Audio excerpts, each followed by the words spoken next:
Hello and welcome. In this video, I'm going to show you how to do a linear regression in R, and we are going to do it in just under 5 minutes. We are going to use a data set about cartels, and it is about the price of oil. So we are going to use a couple of variables to try and see whether they impact the price of oil. If you are interested in learning more about linear regression or logistic regression, please have a look at the link in the description. It's about a Udemy course that I have, and we really go deep into creating a really good regression analysis. The first thing that we need to do is to get the data set. And for that, it is likely that you need a particular library. So install packages and then AER. I already have it, so I'm leaving it as a comment. And I'm just doing library and then AER. And then what we need to do is that we need to use the command data. And then inside, we are going to state the name of the data set, which is cartel and then stability. Please have a look and consider the capital C and the capital S in order to make sure that you get it right. Let's have a look. So you have the price, which is our dependent variable. We have the cartel, whether there was a cartel in place. We have the quantity, which we are not going to use because quantity leads to price and price leads to quantity.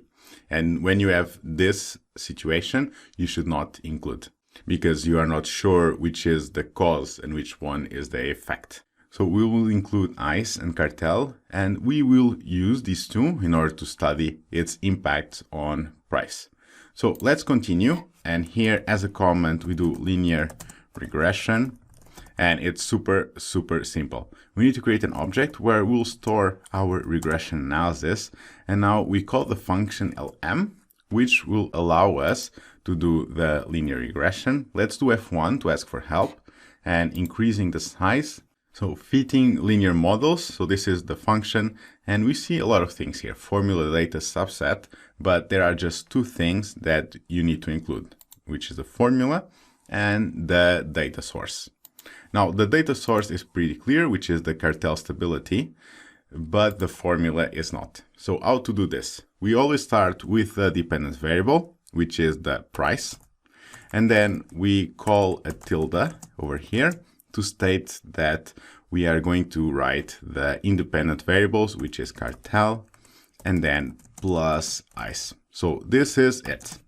And then comma, and then data equals, and then we do cartel stability. Let's do Control Enter. And now how to get the results? We use the function summary, and inside we just include model. So over here, and now we can definitely do Control Enter to have a look, and we increase the size of our console. And how does this work? So you have the R squared or the adjusted R squared. We use the R squared when we have only one independent variable, and when we have more than one, like we have in our case, we use the adjusted R squared, which is 0.42, which means that we are able to explain 42% of the variability of the price, which is quite good with just two variables. Then we see the cartel and the S, so these are the two variables, their estimates, which is positive. So if there's a cartel and if there's ICE, then the price of the oil increases. And then we see the statistical significance. And the 3 stars means that it is significant at the 0.001 level, which means that there is less than 0.1% chance that the results are not significant. So this is it for this video. I hope that it was easy to follow, and don't forget to upvote and subscribe to the channel, and I'm very much looking forward to seeing you in another video, and until then, have fun.